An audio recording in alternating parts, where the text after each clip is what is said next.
Soyez bénis, que la grâce de Dieu soit sur vous ce soir, une fois de plus, ou bien aujourd'hui, ça dépend de l'heure à laquelle vous recevez ces images chez vous, dans votre petite maison, ou bien dans la voiture, ça dépend, si c'est au bureau, ça dépend toujours. Ici, je vous parle du mur le mur de lamentation qui est devenu une idole pour ceux qui ont reçu le Seigneur Jésus-Christ étant des nés de nouveau. Donc, je le dis à l'entrée de jeu, si vous aviez mis pied à Jérusalem un jour et que vous aviez introduit un bout de papier dans un trou sur ce mur, sachez que vous aviez adoré le veau d'or.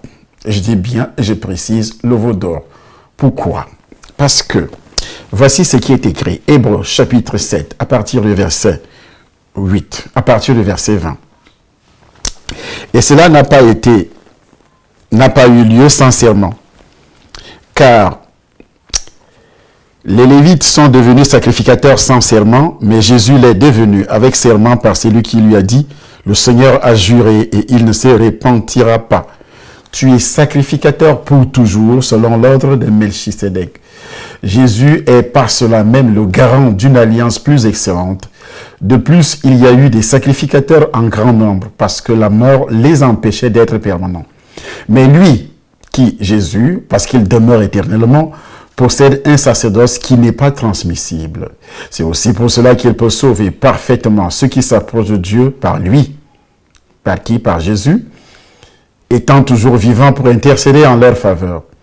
Il nous convenait en effet d'avoir un souverain sacrificateur comme lui, saint, innocent, sans tache, séparé des pécheurs et plus élevé que les cieux, qui n'a pas besoin, comme les souverains sacrificateurs, d'offrir chaque jour les sacrifices, d'abord pour ses propres péchés, ensuite pour ceux du peuple. Car ceci, il l'a fait une fois pour toutes, en s'offrant lui-même. En effet, la loi établit souverain sacrificateur des hommes sujets à la faiblesse. Mais la parole du serment qui a été fait après la loi établit le Fils, qui est parfait pour l'éternité. Ici donc, le Saint-Esprit présente ici la supériorité de Jésus-Christ sous trois aspects.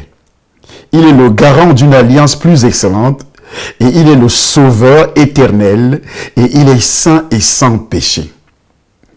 Alors, le premier aspect, le garant d'une alliance plus excellente. Et cela n'a pas eu lieu sans serment, car les Lévites sont devenus sacrificateurs sans serment, mais Jésus l'est devenu avec serment par celui qui a dit, le Seigneur a juré et il ne se repentira pas. Tu es sacrificateur pour toujours selon l'ordre de Melchisédek. Jésus est par cela même le garant d'une alliance plus excellente. Dieu n'a pas juré à Aaron que son sacerdoce durerait à perpétuité. Et c'est justement pour cela que ce mur a été détruit. Pas le mur, mais le temple a été détruit.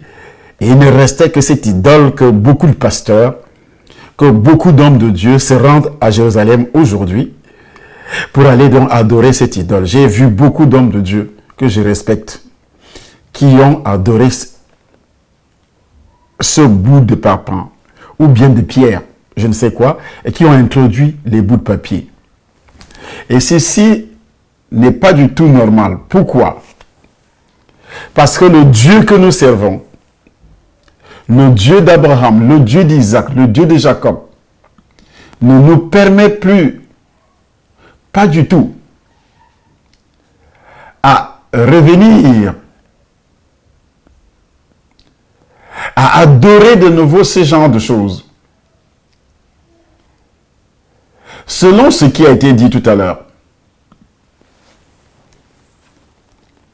la Bible qui est la parole de Dieu est claire là-dessus. Quand vous visitez Jérusalem, je ne refuse pas.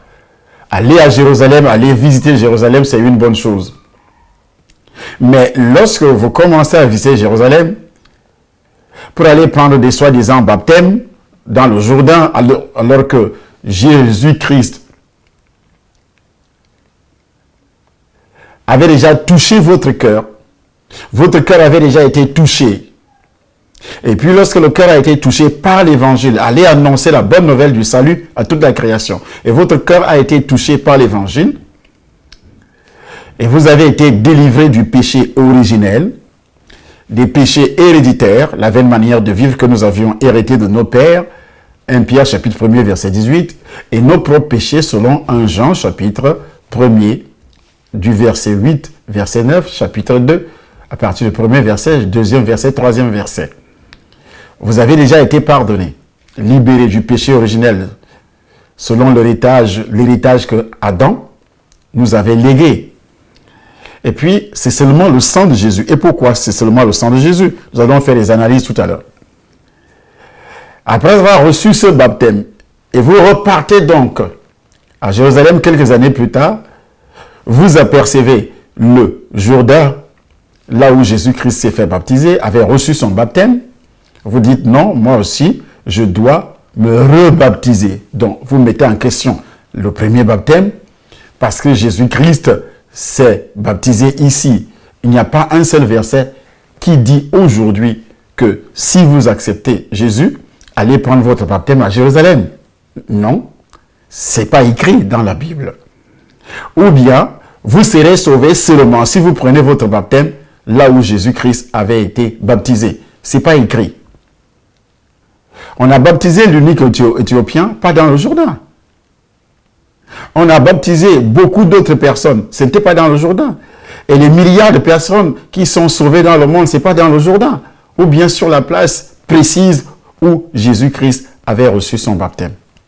Ce n'est pas écrit dans la parole de Dieu.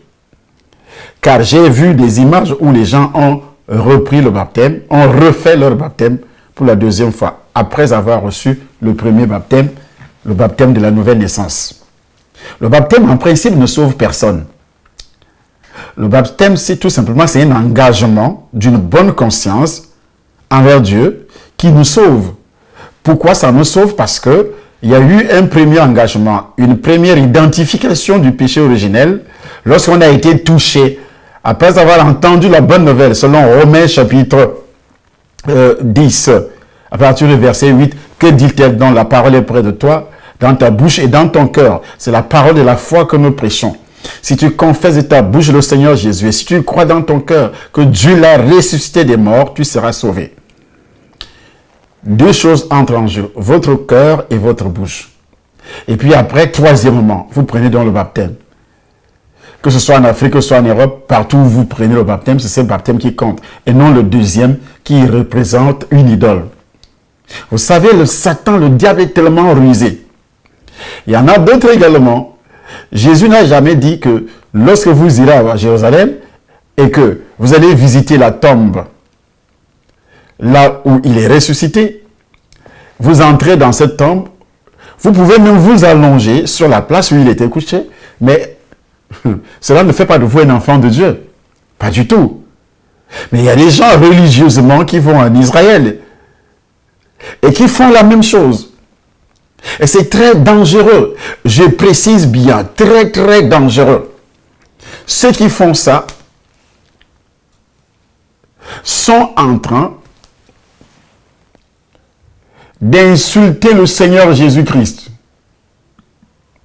Je dis bien d'insulter le Seigneur Jésus-Christ. L'œuvre rédemptrice accomplie sur la croix par Jésus-Christ. Et ils reviennent, la plupart des hommes de Dieu reviennent donc avec ces chéchias sur la tête. Or, ceux qui portent ces chéchias sur la tête, ce sont les Juifs qui n'ont pas cru. Et qui ont pour Dieu leur idole qu'on appelle Kabbal. Et ce mur-là est resté mur comme il est là. Jésus-Christ avait prophétisé sur la destruction du temple. Et 70 ans après sa résurrection, le temple fut détruit. Et ce qui est resté, c'est ce mur que vous voyez. Alors vous continuez et vous allez. Lui, il avait maudit le lieu. Pourquoi? Parce que c'était l'ancienne alliance, où on devait donc offrir les sacrifices auparavant. Et lorsque la nouvelle alliance commence, après la crucifixion et la résurrection, le Saint-Esprit descend le jour de la Pentecôte. Ce temple, ni le temple, ni le mur, ni le tabernacle, ni le sanctuaire, tout ce qui était là-dedans n'avait plus d'utilité. Et c'est pourquoi, lorsque vous lisez la Bible, qui est justement la parole de Dieu, la parole de Dieu, vous comprenez que il est dit, il nous convenait en effet d'avoir un souverain sacrificateur comme lui, saint, innocent, sans tache, séparé des pécheurs et plus élevé que les cieux, qui n'a pas besoin, comme les souverains sacrificateurs qui sont encore en vie en Israël aujourd'hui, comme celui que vous voyez qui parle, c'est pas un souverain, c'est un juif bien sûr, mais ce sont les gens qui sont restés dans la loi et qui ont rejeté le sauveur. Et qui d'autres sont enchaînés dans la loi kabbalistique, dans la loi magique kabbalistique. La grande majorité des juifs pratiquent la magie kabbalistique. Il est dit ici, ensuite pour ceux du peuple, car ceci, il l'a fait une fois pour toutes, en s'offrant lui-même. En effet, la loi établit souverain sacrificateur des hommes sujets à la faiblesse. Mais la parole du serment qui a été fait après la loi établit le Fils qui est parfait pour l'éternité. Qui est parfait pour l'éternité. Alors, si vous touchez le chapitre 9, et la Bible dit, et c'est pour cela qu'il est donc au chapitre 9, justement à partir du premier verset, mais Christ est venu comme souverain, sacrificateur des biens à venir. Il a traversé le tabernacle plus grand et plus parfait, qui n'est pas construit de main d'homme, c'est-à-dire qui n'est pas de cette création. Il est entré une fois pour toutes dans le lieu très saint, non avec le sang des boucs qui était offert dans ce temple, qui ne reste que le mur, c'est seulement le mur qui reste. Et ce sont des boucs, des chèvres, qui étaient offerts dans ce temple, à l'intérieur du temple. Mais la Bible dit, lui, il est venu avec un sang parfait, avec son propre sang, ayant obtenu une rédemption éternelle pour nous. Car si le sang des taureaux et des boucs et la cendre d'une vache répandue sur ceux qui sont souillés sanctifie et procure la pureté de la chair, combien plus le sang de Christ, qui par l'Esprit éternel s'est offert lui-même sans tache à Dieu, purifiera-t-il votre conscience des œuvres mortes, afin que vous serviez le Dieu vivant. Alors, avec ces œuvres mortes, vous partez à Jérusalem pour aller encore adorer. Ce sont les œuvres mortes. Introduire les bouts de papier sur le mur. Sur le mur. Nous allons faire une étude tout à fait appropriée tous les jours. Tous les jours. Dieu ne demande jamais à quelqu'un de renoncer à quelque chose sans lui offrir quelque chose de bien, meilleur en retour. L'obstacle majeur qui s'oppose ici à la foi des Hébreux est leur incapacité de voir que tout ce qui est lié à la loi cérémonielle, c'est-à-dire les alliances, sacrifices, sacerdoces et rituels, n'étaient que préparatoires et passagers. Ici, le Saint-Esprit poursuit donc avec grand soin et résolument la claire révélation du caractère plus excellent de la nouvelle alliance. Par conséquent, dans Hébreux chapitre 9, versets 1er à 14, si vous lisez, la première alliance avait donc des ordonnances relatives au culte et un sanctuaire terrestre. En effet, un tabernacle fut construit. Dans la partie antérieure, appelée le lieu saint, était le chandelier, la table et les pains de proposition. Derrière le second voile se trouvait la partie du tabernacle appelée le Saint des Saints, renfermant dont l'encensoir d'or pour les parfums et l'arche de l'alliance entièrement recouverte d'or. Il y avait dans l'arche un vase d'or qui contenait la manne, la verge d'Aaron qui avait fleuri. Et les tables de l'alliance. Au-dessus de l'arche étaient les chérubins de la gloire, couvrant de leur ombre le propitiatoire. Ce n'est pas le moment de parler en détail là-dessus. Or, ces choses étant ainsi disposées, les sacrificateurs qui font le service entrent en tout temps dans la première partie du tabernacle. Et dans la seconde, le souverain sacrificateur seul entre une fois par an, non sans y porter le sang qu'il offre pour lui-même et pour les péchés du peuple. Le Saint-Esprit montrait par là que le chemin du lieu très saint n'était pas encore ouvert. Tant que le premier tabernacle subsistait, c'est un symbole pour le temps présent. Il signifie que les dons et sacrifices présentés ne peuvent rendre parfait sous le rapport de la conscience, c'est lui qui rend ce culte. Ils étaient avec les aliments, les boissons, les diverses ablutions, les ordonnances charnelles imposées seulement jusqu'à une époque de réformation. jusqu'à une époque, dans ce mur que vous voyez, a travaillé jusqu'à une époque de reformation. Et quand Christ est venu, et c'est pourquoi il met un accent, le point, mais Christ est venu comme souverain sacrificateur des biens à venir. Il a traversé le tabernacle plus grand et plus parfait. Pourquoi retourner encore comme les Hébreux qui ont rejeté Christ, retourner encore sur le mur de lamentation, aller introduire, aller pleurer sur le mur, comme ce que vous voyez sur votre petit écran. Ce sont les chercheurs d'argent.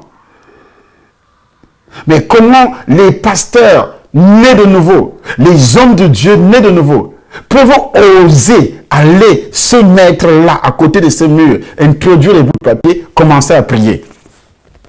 Et il y a des charters qui vont à Jérusalem, des avions remplis. Les gens vont prier là-dessus, ici. Vous pouvez visiter, mais comment se fait-il qu'un Hébreu te donne ce qu'on appelle chéchia, tu poses sur la tête, et tu rentres avec ça, tu commences à prêcher avec ça sur ta tête, devant les brebis, devant le Saint-Esprit. Or, la Bible précise que l'homme ne doit pas couvrir sa tête, dans la Nouvelle Alliance. Comment se fait-il, frère, que vous pouvez vous égarer de cette façon? Je le disais tout à l'heure, que Dieu ne demande jamais à quelqu'un de renoncer à quelque chose sans lui offrir quelque chose de bien meilleur en retour. Si Dieu te dit de laisser le péché parce qu'il veut te donner quelque chose de bien, s'il a changé l'Ancien Testament, ça veut dire qu'il nous a donné ce qui est parfait, plus que l'Ancien Testament. Pourquoi retourner encore dans l'Ancien Testament? Pourquoi retourner? Jusqu'à aller prier. Le problème est aller prier, jusqu'à introduire Jésus dans le Nouveau Testament est le seul médiateur entre Dieu et les hommes. Le mur n'est pas le médiateur. Pour que Dieu m'écoute, et j'introduis un bout de papier comme ceux qui n'ont pas d'espérance. C'est lamentable. C'est inadmissible que les hommes de Dieu fassent ce genre de choses. Par conséquent, dans Hébreu, qu'on venait juste de lire, la Bible dit, la première alliance avait donc des ordonnances relatives au culte, un sanctuaire terrestre. La première alliance n'était ni inutile, ni vaine, car c'est Dieu qui l'a donnée. Et il ne fait rien d'inutile, lui, ni de vain. Par elle, il a prescrit certains types de cultes et un lieu de culte particulier. Mais c'était temporaire, comme le montre la nature terrestre du sanctuaire. C'était temporaire. Ainsi, Dieu a institué le sanctuaire et son culte. Mais comme la terre, ils étaient temporaires. Ils venaient de Dieu et offraient une belle image détaillée et éloquente du Messie éternel. C'est pourquoi la Bible dit que c'était l'ombre des choses à venir. Le Messie éternel, quand il arrive, tout change. Tout change. Le Saint-Esprit compare les prophètes, les anges, Josué et Aaron à Christ en soulignant et en démontrant toujours la supériorité de Christ. C'est une simple comparaison, mais il démontre la supériorité de Christ par rapport à Moïse, par rapport à Aaron, par rapport à tout ce qui était dans l'Ancien Testament. Mais lorsque les pasteurs reviennent de Jérusalem, convaincus par les rabbins, ils commencent à prêcher Moïse. Moïse devient, moi j'ai entendu avec mes oreilles, Moïse est devenu le supérieur, plus que Jésus. Mais c'est quelle histoire, quelle idolâtrie, quel satanisme, quelle sorcellerie. C'est incroyable. En soulignant et en démontrant toujours la supériorité de Christ, cependant, il ne déprécie jamais les personnes et les choses qu'il compare à Christ ou bien à l'œuvre de Christ. Ce n'est pas qu'il les ridiculise. Non, pas du tout. En fait, il exalte les prophètes et les anges, Aaron et Moïse, et l'ancienne alliance. Il ne compare pas Christ à des personnes ni à des choses insignifiantes ou bien inutiles, mais à des personnes et aussi à des choses venant de Dieu, fidèles et utiles. Il n'essaie pas aussi d'élever Christ en les rabaissant. Non. Bien au contraire, il les magnifie il est loué également. Ce faisant, il exaltait Christ d'autant plus, car plus les autres personnes et les autres choses sont légitimement manifestées, magnifiées, plus Jésus est magnifié et plus sa supériorité est démontrée. Plus la supériorité de Jésus est démontrée. Donc faisons très attention, mes frères. C'est Dieu qui a institué les ordonnances relatives au culte, les rites et les cérémonies, pour contribuer à révéler son Fils, le Messie. Et quand le Messie arrive, pourquoi retourner encore sur ces choses? Le vrai Sauveur, il est arrivé. Il s'agissait de servir, d'abord de services divins, mais ils étaient également temporaires, car on les accomplissait dans un sanctuaire temporaire, selon le verset 2 à 10, dans le chapitre 9. Tout était temporaire. 3 choses relatives à l'ancien culte, son sanctuaire, ses services et sa signification. Tout ça était temporaire. En effet, un tabernacle fut construit. Dans la partie intérieure appelée le lieu saint était le chandelier, la table de pain, de proposition. Derrière le second voile se trouvait la partie du tabernacle appelée ainsi de suite. Et l'arche de l'alliance, ainsi de suite. Au-dessus de l'arche étaient les chérubins, la gloire ouvrant et leur couvrant de leur ombre le propitiatoire. Ce n'était pas le moment d'en parler, dit le Saint-Esprit.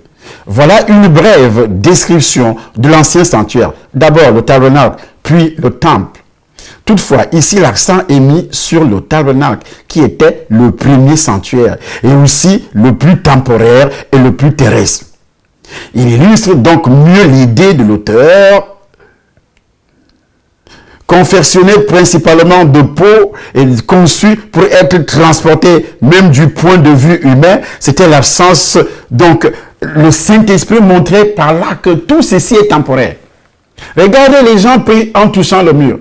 Mais nous devons prier en touchant Jésus. Jésus a dit, si vous demandez quelque chose, croyez que vous l'avez reçu. À mon nom, il n'a pas dit aller sur le mur. Il précise même au sujet de la femme samaritaine, lorsque la femme samaritaine dit, vous les Juifs, vous dites qu'il faut aller prier à Jérusalem.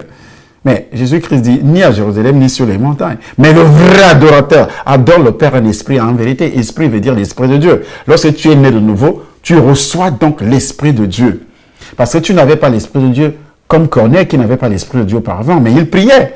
Ceux-ci prient également comme Corneille, Actes chapitre 10, à partir du premier verset. Mais à la fin du chapitre, on voit Corneille, lorsqu'il entend la prédication de la bonne nouvelle du salut en Jésus-Christ, il reçoit le Saint-Esprit parce que le péché originel qui empêche tout homme de recevoir le Saint-Esprit avait été brisé par le sang de Jésus lorsque Corneille a entendu la bonne nouvelle du salut. Il reçoit le Saint-Esprit. Et tous ceux qui écoutaient la parole, ils ont reçu le Saint-Esprit. Mais voyons, pourquoi de nos jours, beaucoup de nos frères vont encore se prostituer en Israël devant le mur de lamentation? C'est la prostitution spirituelle. D'autres reviennent avec de l'huile fabriquée par les rabbins qui ne sont même pas nés de nouveau, qui se mettent à vendre ça. Est-ce que c'est normal? D'autres disent, j'ai ramené le sel d'Israël. Mais ce n'est pas parce que ça vient d'Israël que c'est saint. Non. Le vrai saint, c'est toi qui as reçu le Saint-Esprit, qui a été lavé, purifié, qui a été justifié par le sang de Jésus. Ils l'ont vaincu par le sang de l'agneau et par la parole de leur témoignage. Et la Bible dit, or ces choses étant ainsi disposées, les sacrificateurs qui font le service en tout temps, dans la première partie du tabernacle et dans la seconde, le souverain sacrificateur seul entre une fois par an. Non sans y porter du sang qu'il offre pour lui-même et pour les péchés du peuple. C'était ça auparavant.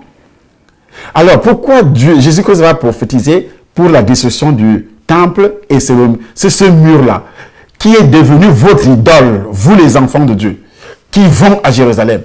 Tous ceux qui vont à Jérusalem et qui ont fait ça, vous devez vous repentir. Et ça aussi, ça peut être considéré par Dieu comme un blasphème contre le Saint-Esprit. Ça veut dire l'œuvre rédemptrice accomplie sur la croix par Jésus-Christ en passant par le Saint, puisqu'il avait reçu le Saint-Esprit. Et puis vous dénigrez ça, vous respectez, vous mélangez la même idolâtrie, le veau d'or Je dis le veau d'or que les Hébreux ont fabriqué à la sortie de l'Égypte. C'est ce même veau d'or qui se trouve aujourd'hui à Jérusalem. Donc, les hommes aujourd'hui préfèrent mélanger la foi vivante avec le veau d'or. Tout le monde va à Jérusalem comme les religieux. Vous avez vu les religieux catholiques et les autres faire ça. Et puis vous, des églises de réveil, vous commencez aussi à faire des mêmes bêtises. Aller à Jérusalem comme des touristes pour aller voir ces endroits historiques, c'est normal. Mais mettre les chichas sur la tête, aller se faire baptiser de nouveau dans le Jourdain, ou bien aller se coucher sur la tombe de Jésus, ou bien, je ne sais pas ce que vous faites là-bas. On voit tout, et d'autres reviennent donc avec la magie kabbalistique, les pasteurs, pour produire des miracles, pour tromper, avec de l'eau bénite, avec de l'eau kabbalistique. C'est pas l'eau que c'est toi-même qui as pris, tu as un acte prophétique. Tu as pris et tu as béni, et tu as donné. C'est un acte prophétique, comme Jésus-Christ, dès qu'il finit de guérir, le monsieur dit à ce monsieur, va laver ton visage dans la piscine de Siloué. Il a vu, c'était un acte prophétique, mais ce n'était pas recommandé de faire ça tout le temps.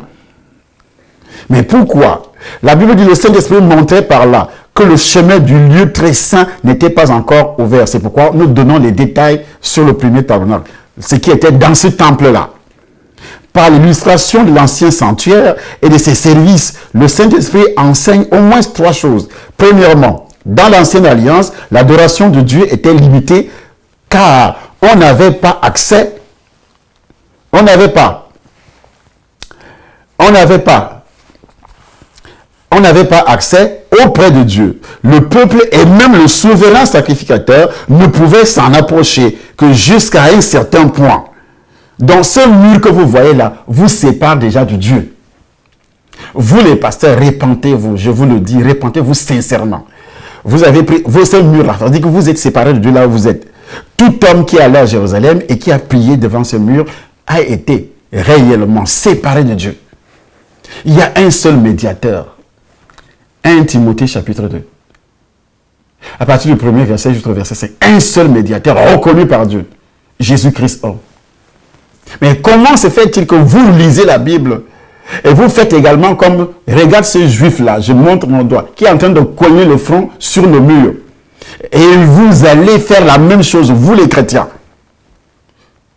Mais c'est un scandale, frère. Arrêtez ça. Ceux qui organisent ça, c'est des chercheurs, ils cherchent l'argent.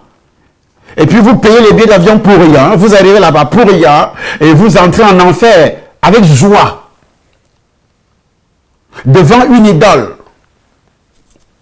Vous trouvez ça normal? Le peuple et même le souverain sacrificateur ne pouvaient s'en approcher. Pourquoi? Parce qu'ils étaient habités par le péché originel, que le mur ne peut pas enlever, que le sang des boucs de l'ancienne alliance ne peut pas enlever. C'est seulement le sang de Christ qui peut enlever. Qui peut?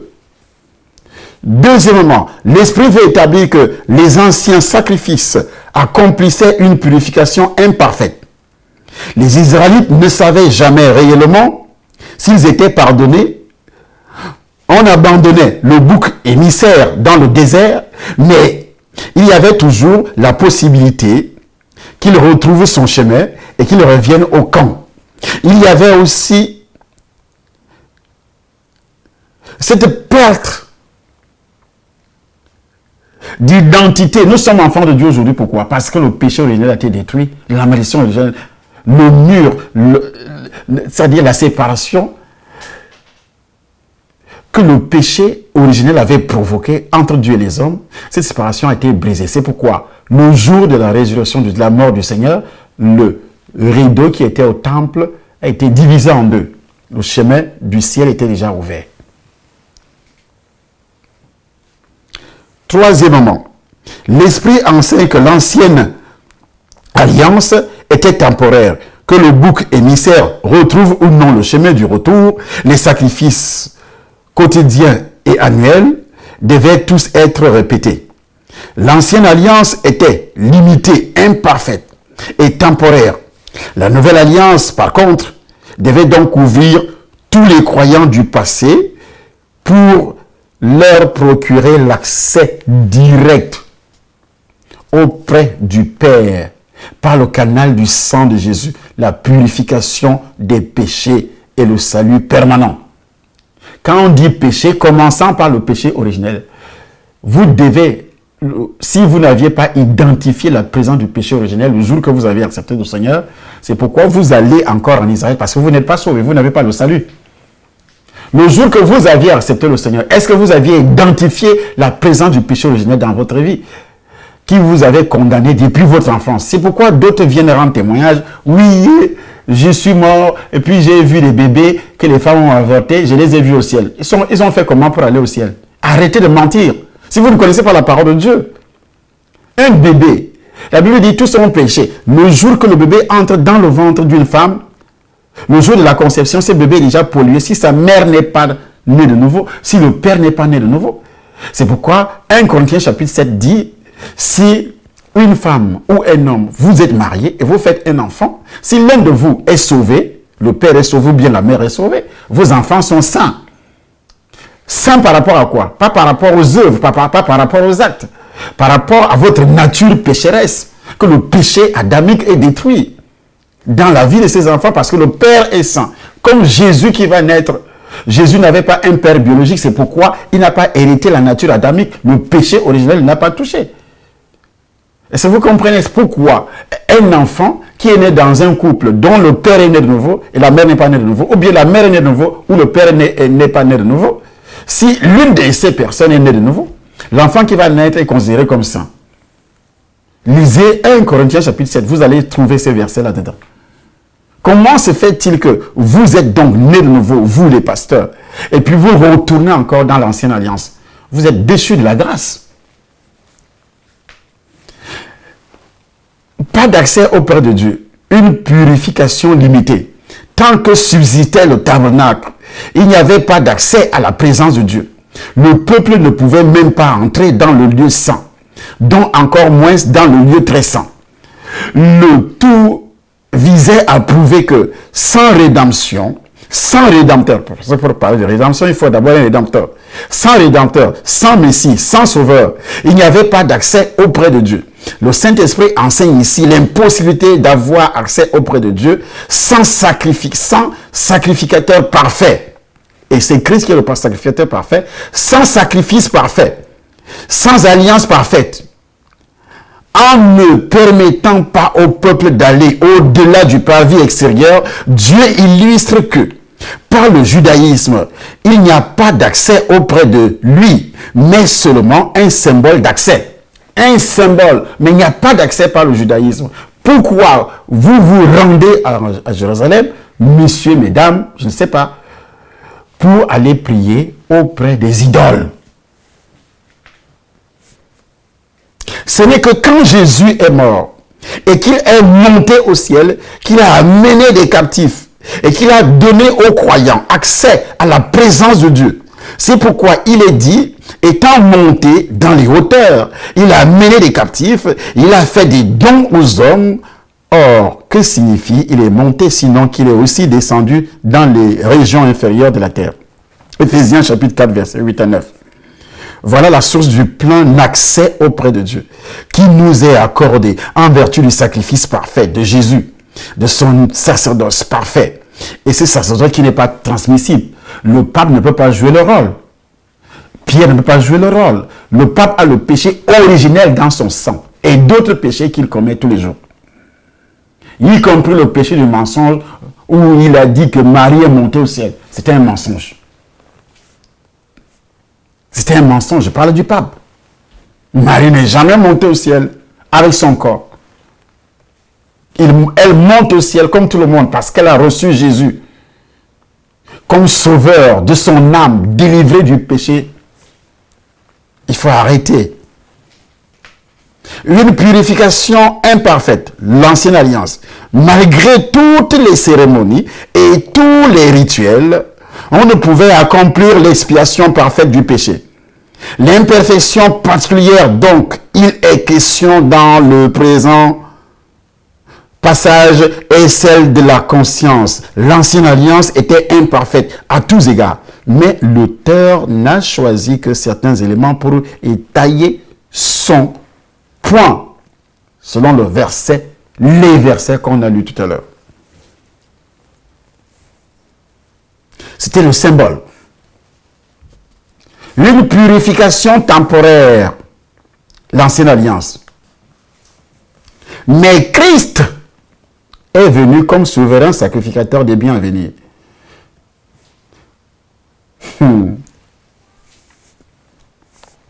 À l'instar du modèle utilisé pour présenter les insuffisances de l'ancienne alliance, du verset 1er jusqu'au verset 10, du chapitre 9 toujours, le Saint-Esprit décrit brièvement le nouveau sanctuaire, les nouveaux services et la nouvelle signification.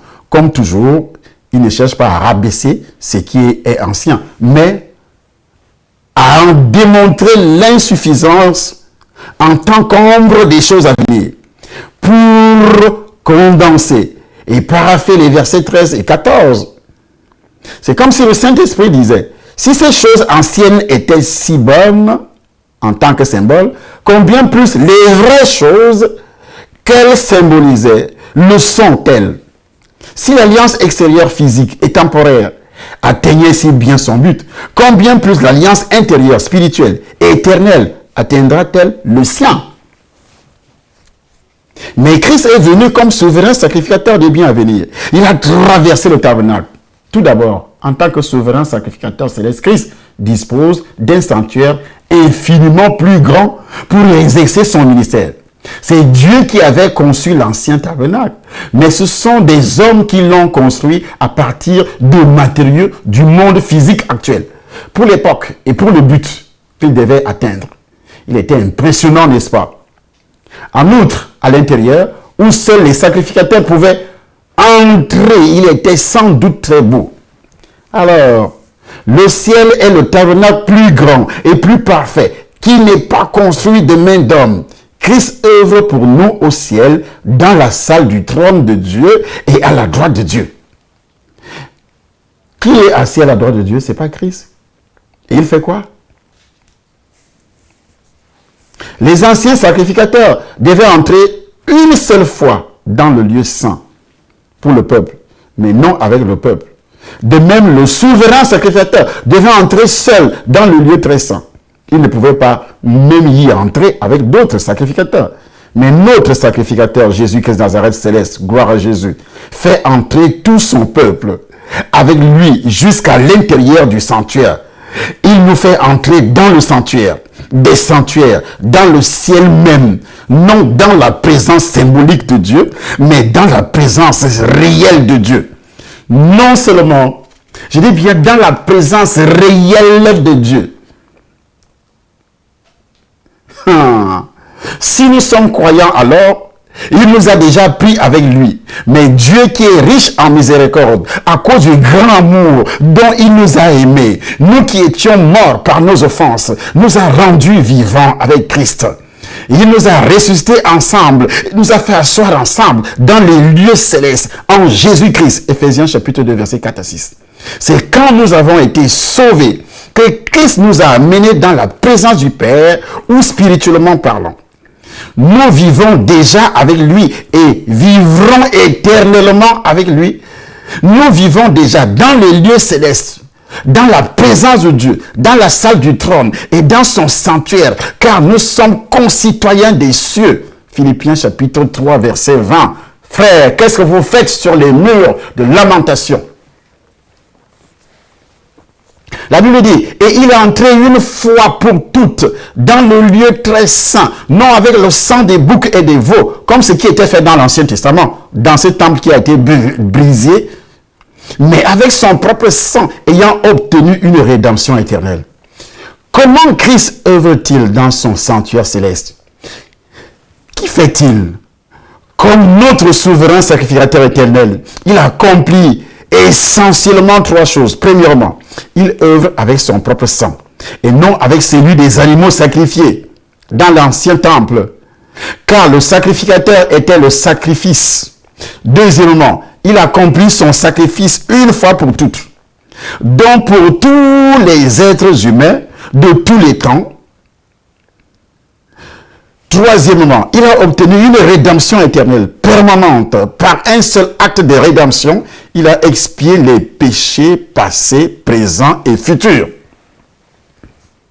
Tout ce que vous voyez ici, là, ça, là, c'était l'ombre des choses à venir. Ça préfigure, ça représentait le Saint-Esprit avant. Ce chandelier. Maintenant, le Saint-Esprit. La lumière brille dans les ténèbres ne l'ont point reçu. Mais à tous ceux qui l'ont reçu, à tous qui croient en son nom, il leur a donné le pouvoir de devenir enfants de Dieu. La lumière brille. C'est pourquoi quand le Saint-Esprit descend à Jérusalem, il est descendu sous forme des flammes de feu. Comment vous, frères, si vous avez le Saint-Esprit, comment vous pouvez encore vous rabaisser devant ce genre de choses?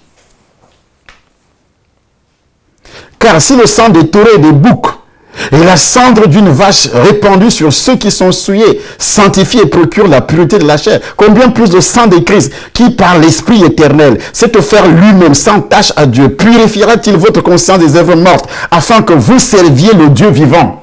Servez le Dieu vivant et non d'aller servir des bouts de parpaing, les murs, les rochers. Vous retournez de nouveau dans l'idolâtrie, frère. Combien plus la nouvelle alliance de Christ, puissante et parfaite, l'atteindra-t-elle? Non seulement la nouvelle alliance a un but plus excellent, mais elle accomplit mieux parfaitement. L'ancien sacrifice avait pour but de symboliser extérieurement la purification du péché originel ou la pureté. Ce qu'il a accompli, le nouveau sacrifice avait toutefois pour but de purifier vraiment l'intérieur, où existe réellement le péché. La malédiction adamique est dans ton sang, dans ton âme. Si Jésus n'avait pas versé son sang pur, les éléments de la même nature, toi tu ne serais pas sauvé. Ce n'est pas le mur qui peut te sauver. C'est dénigrer l'œuvre rédemptrice du Seigneur Jésus-Christ. Ceux qui vont encore à Jérusalem pour aller plier sur les rochers devant les murs de lamentation, c'est terrible. C'est horrible même. C'est en obéissant au Père par l'Esprit que Jésus a accompli toutes ses œuvres sur la terre. Et même en fait, surtout, dans son sacrifice suprême, il s'est, par l'Esprit éternel, offert lui-même sans tâche à Dieu. Ce faisant, il a purifié notre conscience des œuvres mortes, afin que nous servions le Dieu vivant. Il a affranchi notre conscience de la culpabilité. Il nous a délivrés du péché originel, nous procurant une joie et une bénédiction qu'aucun saint de l'Ancien Testament n'a jamais eu et n'aurait pu avoir. En Christ, nous pouvons nous approcher avec un cœur sincère dans la plénitude de la foi, le cœur purifié d'une mauvaise conscience et le corps lavé d'une eau pure. Hébreux chapitre 10, verset 22. Les anciens sacrificateurs purifiaient l'extérieur et même cela, ils n'étaient pas purifiés jusque-là.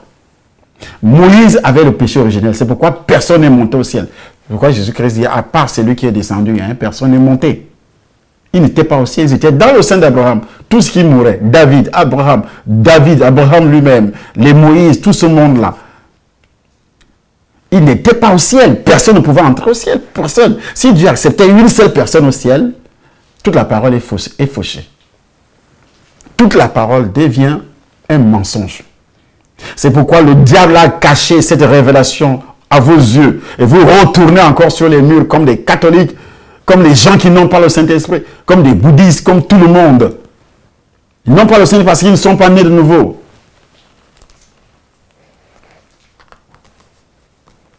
Et la Bible dit, et c'est pour cela qu'il est le médiateur d'une alliance, afin que la mort étant intervenue pour le rachat des transgressions, commises sous la première alliance, ceux qui ont été appelés reçoivent l'héritage éternel qui leur a été promis. Car là où il y a un testament, il est nécessaire que la mort du testateur soit constatée. Le testament, l'ancien dont est mort, pourquoi? Le nouveau maintenant, parce que Jésus est ressuscité. Il est mort, il est ressuscité. Et c'est pour cela, ça rapporte à ce qui vient juste d'être dit. À savoir que Christ, en vertu de sa mort sacrificielle, est devenu le médiateur d'une nouvelle alliance. Et meilleure alliance, selon la norme d'équité et de justice de Dieu. L'âme qui pêche doit mourir. Et quand on dit l'âme qui pêche, tu penses que c'est le péché présent. Tu es né avec ça dans ton sang, depuis Adam. C'est pourquoi la mort a régné depuis Adam dit le livre de Romains, la mort a régné depuis Adam jusqu'à nos jours. Et cette mort se trouve où? La mort est d'abord spirituelle. Ce que vous appelez mort là, mort physique, c'est pas ce que Dieu considère comme mort. Il appelle ça tu dors. Et tu vas te réveiller un jour pour une damnation éternelle ou bien pour la vie éternelle. Deux choses t'attendent devant si tu acceptes Jésus et que tu es sauvé par le sang, libéré par le sang de Jésus, c'est le ciel. Mais une fois que tu frappes le poing sur la poitrine en disant moi je suis catholique, je suis ceci, je suis juif, je suis cela, ou bien tu vas adorer sur les montagnes, ou bien sur les... Sache que tu as dénigré l'œuvre rédemptrice du Seigneur Jésus-Christ. C'était la seule façon. Or, Jésus a payé la dette de quiconque croit en lui. Ce faisant, il est devenu le pont, le médiateur, le seul médiateur entre Dieu et les hommes. En un seul acte, il a accompli ce que l'œuvre des anciens sacrificateurs ne faisait que symboliser par de nombreux actes répétés. Et l'acte suprême de médiation de Jésus-Christ a consisté en sa propre mort sur la croix. On se demande souvent par quel moyen les croyants de l'Ancien Testament ont été sauvés. Puisque le salut ne s'obtient que par Jésus-Christ. Actes chapitre 4, verset 12. Il n'y a de salut en aucun autre.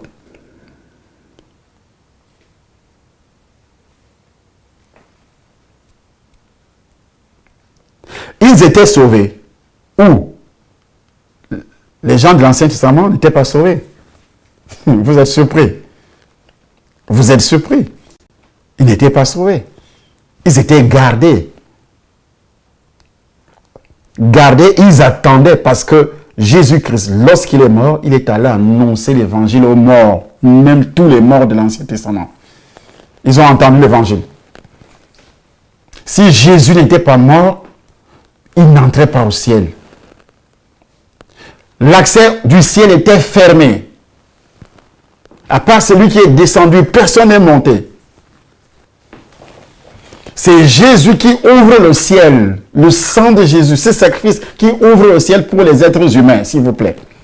Personne dans l'Ancien Testament ne pouvait avoir accès au ciel. Alors Jésus descendait pour faire quoi?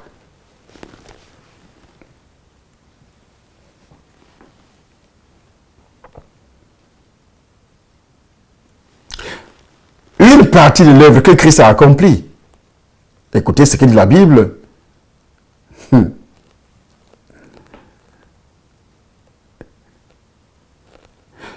Que Christ a accompli comme médiateur de la nouvelle alliance est le rachat des transgressions commises sous la première alliance. C'est écrit, n'est-ce pas?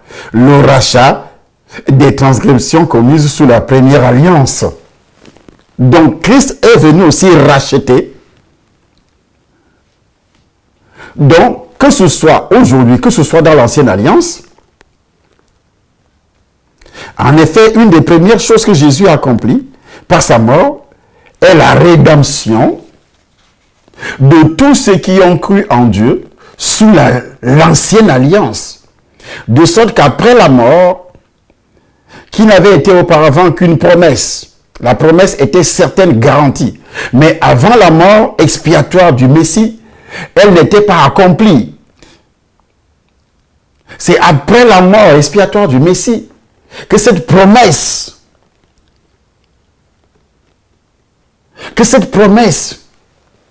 s'est accomplie.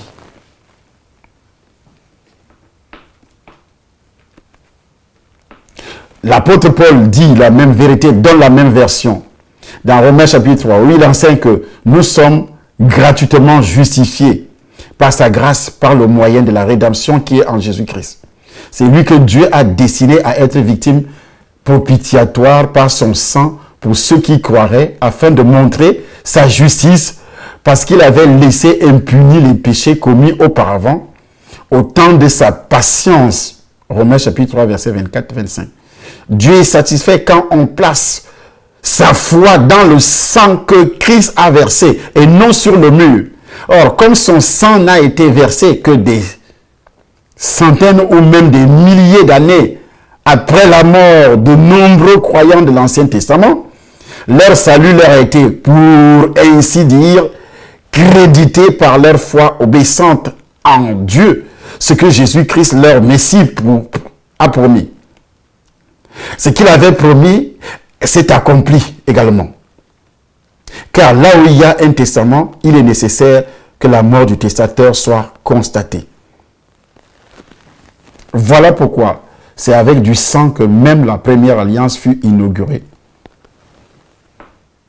C'est avec du sang. Mais ce sang n'était pas parfait, parce que même la création souffre de la présence du sang de Jésus-Christ. Même la création souffre de la présence du sang de Jésus. Pardon, de la présence du péché originel. Souffre de la présence du péché originel. Le sang des animaux était aussi pollué du péché, à cause du péché originel. Les arbres, dont on ne peut pas nettoyer votre corps. Ceux qui vont chez les féticheurs en disant, j'ai la malchance, on doit nettoyer mon corps, on doit nettoyer mon étoile, on doit me laver, on doit purifier mon corps, on va mélanger le sang des boucs avec les herbes, avec diverses ablutions. Tout ça, c'est démoniaque. Ça n'a plus de sens. Ça n'a plus de sens. Ça n'a plus de sens. Ça n'a plus de sens actuellement. Voilà ce que je peux vous dire, parce que notre enseignement continue à propos de tous ceux qui vont à Jérusalem, à propos de ceux qui font des voyages. Notre enseignement continue, ça c'est la première vidéo. Et la deuxième vidéo, suivez-nous sur notre chaîne YouTube, Temple des Nations. Il faut vous abonner. Il faut s'abonner, de cliquer seulement et s'abonner à chaque fois qu'il y a une nouvelle vidéo d'enseignement, de témoignages. Il y a des vidéos de témoignages, mon témoignage qui j'étais auparavant. Cherchez là dans le Temple des Nations. YouTube, Temple des Nations. Et vous allez voir toutes ces vidéos. Et vous allez comprendre. Il faudrait également comprendre que du 29, 30, 31, nous avons ce grand séminaire ici à Paris. L'adresse, il y a des gens qui écrivent en disant, je ne connais pas l'adresse de votre temple. Au bas de cette vidéo, vous allez voir l'adresse 47 avenue du Général Delane au 95 330. Vous venez là chaque dimanche, vous allez nous voir, vous allez assister au culte. Vous prenez le train, votre train, ou bien n'importe quel train à la gare du Nord, vous descendez à Domont, et puis il y a des voitures là à partir de 9h qui vont vous prendre 10h, 10h30, il y a des voitures là pour le Temple des Nations. Et vous allez écouter la parole de Dieu, des enseignements qui vont effectivement ouvrir vos oreilles, ouvrir vos yeux pour mieux comprendre ce que c'est que la rédemption, qui est Jésus-Christ.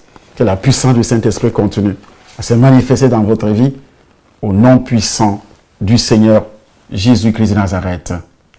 Amen.